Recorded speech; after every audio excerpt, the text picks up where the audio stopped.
안녕하세요. 오늘 영상은 벽지에 대한 영상이고 벽지 소개 그리고 벽지 견적 10초 만에 내는 방법 예제를 통해서 알려드릴 테니까 한번 봐주세요. 네, 일단은 벽지는 벽을 마감하는 마감 자재 중에 하나잖아요. 벽을 마감하는 게 뭐가 있나 생각해보면 타일, 필름, 도장, 벽지가 있어요. 일반적으로 벽지를 많이 사용하는데 타일 같은 경우는 자재비와 인건비가 비싸잖아요. 필름과 도장은 아무래도 목공 작업이 필요하니까 인건비가 2배죠. 목공 들어가지 다른 거 들어가지. 그에 비해 벽지는 벽지 인건비만 들어가고 이 실크 벽지 같은 경우는 띄움 시공이라고 해서 가장자리만 이 실크 벽지가 붙어 있고 가운데는 살짝 좀 떠 있어도 되니까 아무래도 벽이 안 좋아도 벽이 좀 평평해 보이는 것과 같이 벽지 마감이 되니까 비용이 저렴하죠. 그리고 종이니까 자재값은 덜 비싸겠죠. 그럼 이제 벽지에 대해 알아볼 건데요. 벽지는 합지와 실크 벽지가 있어요. 합지 같은 경우는 종이와 종이로 이루어져 있고요. 우리가 일반적으로 아는 그 옛날 벽지가 바로 합지고요. 아무래도 종이다 보니까 저렴한데 시공적으로도 굉장히 저렴해요. 왜냐면 합지는 덧방 시공이 가능하거든요. 타일은 이렇게 타일 위에 타일을 올리는 덧방을 하듯이 합지도 이 벽지 위에 벽지를 또 시공할 수가 있어요. 이 벽지 위에 벽지를 항상 시공할 수 있는 건 아니고 현장 상황에 따라서 이 시공이 안 되는 경우에는 실크 벽지처럼 철거하고 초배치고 또 합지를 시공해야 되니까 아무래도 비용이 실크 벽지와는 비슷하게 인건비가 나갈 수도 있어요. 그리고 합지 같은 경우는 종이다 보니까 피부가 민감하신 분들에게는 별 다른 해가 없어요. 풀도 아무래도 친환경이죠. 옛날에는 쌀로 이렇게 풀을 또 만들었으니까요. 그리고 실크 벽지가 있는데요. 실크 벽지는 우리가 생각하는 그 실크로드의 실크가 아니에요. 실크 벽지 실크는 영어로 비닐이에요. 그러니까 PVC죠. 플라스틱이란 말이에요. 그래서 플라스틱의 장점 중에 하나가 아무래도 뭔가 낙서가 돼 있거나 아니면 더러운 게 묻으면 물티슈로 슥슥 닦을 수 있으니까 이 플라스틱 코팅이 굉장히 좋은데요. 아무래도 벽지는 부드러우니까 그 플라스틱을 부드럽게 만들어주는데 가소제라는 게 들어가는데 이 가소제 중에 프탈레이트라고 있어요.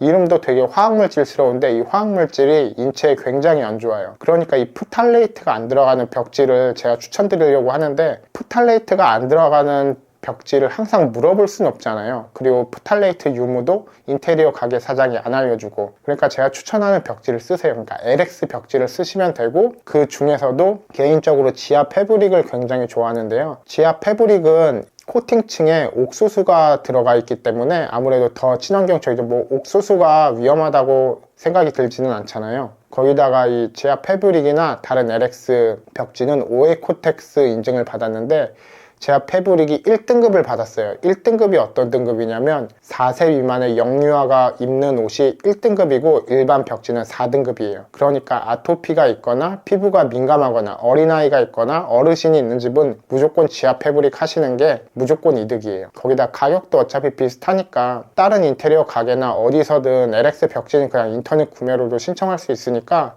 실크 벽지나 합지 외에 다른 게 또 있는데요. 바로 고급 벽지인데요. 보통 고급 벽지라고 하면은 예전에는 좀 수입 벽지를 말했는데 요즘에는 디아만과 같이 좀 고급 벽지를 타겟으로 한 벽지가 있어요. 이거는 손으로 찢을 때 좀 잘 찢어지지도 않고 그리고 뭔가 포인트를 쓰고 싶을 때 굉장히 좋아요. 아무래도 인건비가 좀 저렴하니까 고급 벽지라고 해봐도 다른 벽지에 비해 2배밖에 안 비싸니까 타 공정에 비해는 값이 좀 저렴한 편이에요. 포인트로 이런 디아망 하는 걸 또 추천드리고요. 그리고 도배 견적 10초 만에 내는 방법을 제가 알려드릴게요. 도배 견적은 일단 기본적으로 자재비 그리고 시공비가 들어가는데요. 30평을 예제로 들어볼게요. 30평 곱하기 3으로 할 거예요. 2.5 하시는 분도 있는데 저는 3으로 할 거예요. 왜 3이냐면 이게 천장, 벽, 내면이 들어가는데 그러면 5잖아요. 곱하기 5가 아닌 이유는 샤시와 문틀 같은 게 있기 때문에 곱하기 3을 해주고요. 그러니까 알파룸 같은 서비스 면적이나 드레스룸이 들어가면 한두 롤이나 인건비 한 푼을 꼭 추가하셔야 됩니다. 일단 인건비부터 살펴보겠습니다. 보통 합지 벽지는 35에서 40평을 기술자가 치고 그리고 실크 벽지는 15에서 20평을 치는데 계산하기 쉽게 20평을 할게요. 30평 곱하기 3 하면 90평이죠.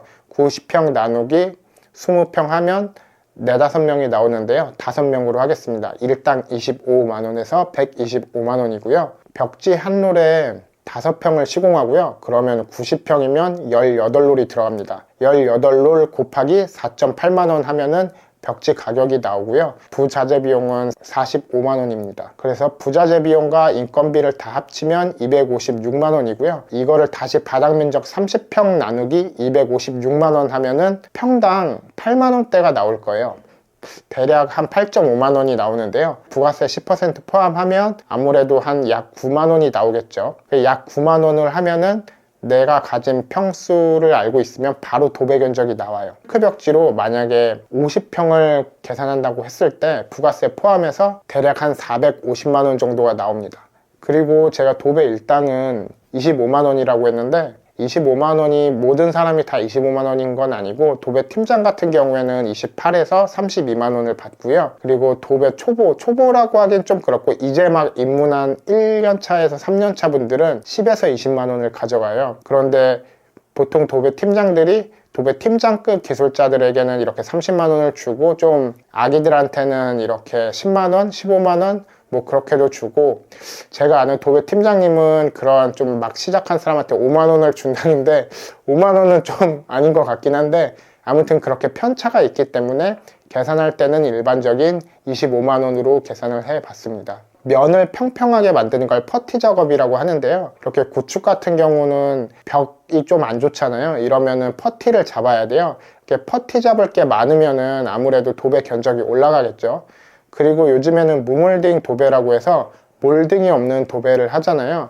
이렇게 무몰딩 도배를 할 경우에는 퍼티 작업도 많아지고, 특히 퍼티를 이 끝까지 다 해줘야 돼요. 걸레바지가 없기 때문에 바닥까지 내려서 퍼티를 해줘야 되기 때문에 도배 품이 꽤 많이 올라가고, 일반적인 도배 견적 대비 부자재와 인건비가 곱하기 2라고 생각하시면 돼요. 일반적인 도배 견적이 300만 원이면 그냥 무몰딩 도배는 600만 원이라고 보시면 됩니다. 여기까지 인테리어 이한울 실장이었고요. 도배 견적과 도배에 대한 얘기였습니다. 감사합니다.